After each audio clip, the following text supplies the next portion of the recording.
Guys, looking at cinnamon roll, guys. So we're going to mix now the dry ingredients. Now, guys, we're going to put up the 15 grams of salt. Next, we're going to put up the 20 grams of 15 grams of active yeast.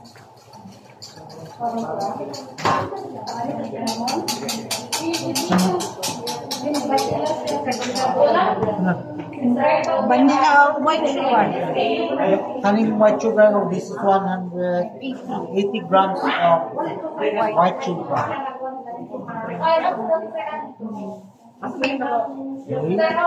Next, margarine na. Wala pa ang shortening, 60 grams. 60 grams of shortening. Ang shortening, nagamit mi og kana butter instead of light margarine.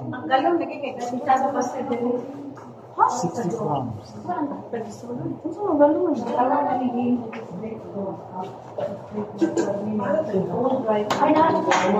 Spatula.